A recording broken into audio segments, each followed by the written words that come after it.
Welcome back to the High School Roundtable Beyond the Basics.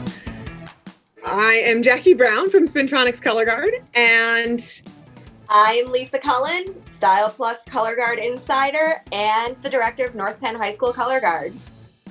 So one of the biggest issues I've noticed with performers in this activity is the emotional and mental side of everything that we do. So how do you all deal with everything that's going on, both on the field and off the field, like in your mind?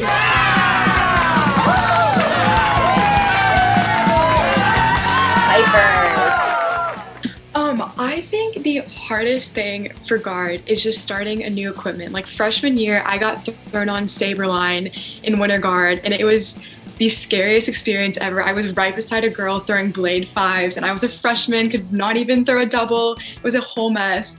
But I just think the hardest thing is like realizing that it's okay to have bad days, and just realizing that it's the first time you do something is the hardest it's ever going to be, and your team is there to build you and back you up, and you really just have to rely on yourself and know that you just have to practice and get better, and it's okay to have a bad day. Just go home from practice, work harder, and come back prepared the next time for practice.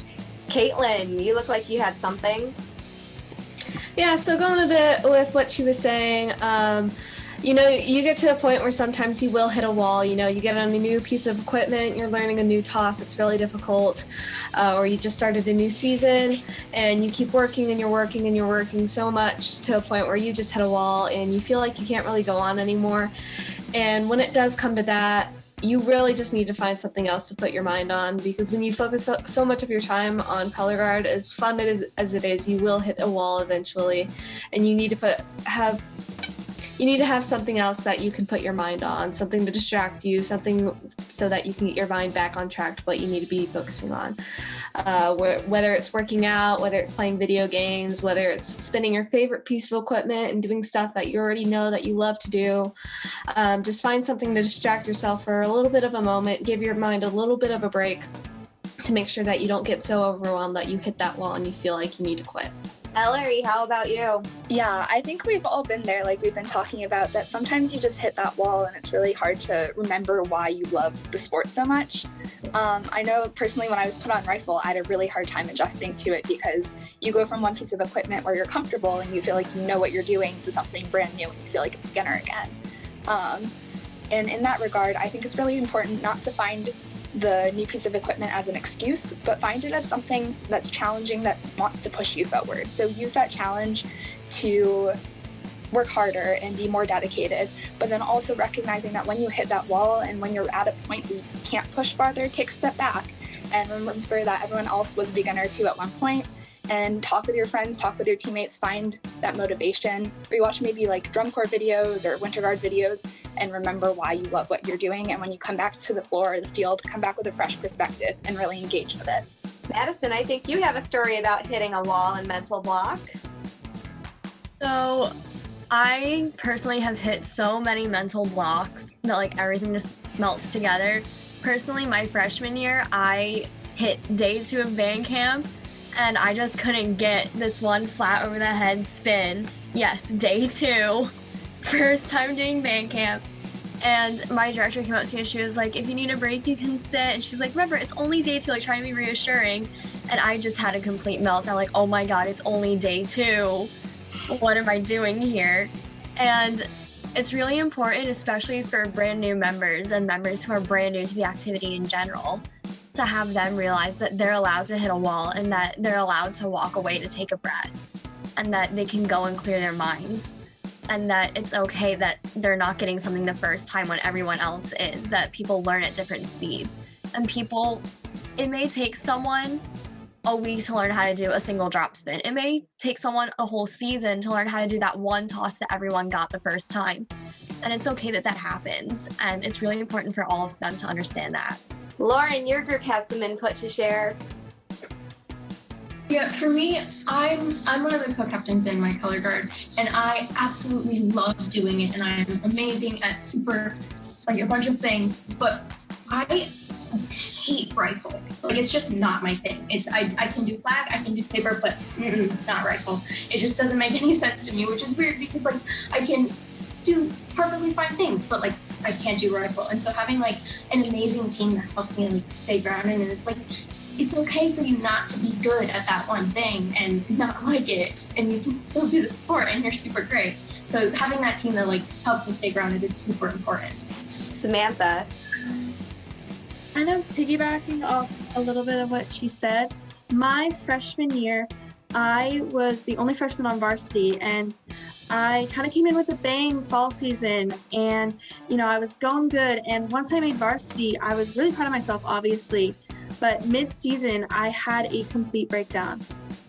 There was like this one thing that I just didn't understand that every other member of the team for some reason got, and it was just really stressful because there were girls that were like, oh my god, she's holding us back, she doesn't belong here, and it was just really hard on me. And after practice, my coach Sergio, he called me over, and I was like, oh my god, this is it, I'm leaving, I'm never gonna come back, and he just kind of looked at me and said, are you okay? And I just poured my heart and all my feelings to him. And I think the one thing that not a lot of people understand is that the coaches understand what you're going through. I think every coach in Colorguard has done it at some point. They know what you feel. And our coach Sergio was on Fantasia. He was the captain at one point. Like, he was spinning for so long, and he just realized you are good. He's like, I put you on this team for a reason. He's like, you've been spinning since you were in elementary school. You've been spinning for longer than some of the other girls have that are seniors right now. And he just kind of reassured me. And, his nickname on our team is Dad. He's a second father to all of us. And he's just there for us. And I think that's what a lot of people don't really understand, is that the coaches are there for you. And if you need to have a conversation with him or her, whoever your coach is, they will have a conversation. I could call him at 2 a.m. and he will pick up. 100%. Cameron. For me, it's kind of the same as Lauren's group. I love flag and rifle, but Saber, absolutely hate it. And I'm currently a senior, but last year, as a junior marching season, my friend and I, both juniors, were put onto the Saber line full of seniors. They've all had previous Saber experience, but that was our very first year spinning Saber, and we were told to throw Blake quads and fives and everything, and I was the most inconsistent with my tosses, I guess.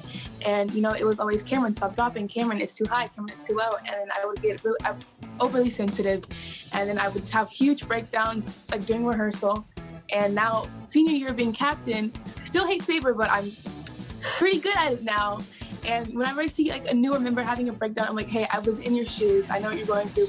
And knowing that when your coaches are critiquing you, or it's too high, you need to fix it. They're not doing it to hurt your feelings or to degrade you. They're doing it, they want to make you better.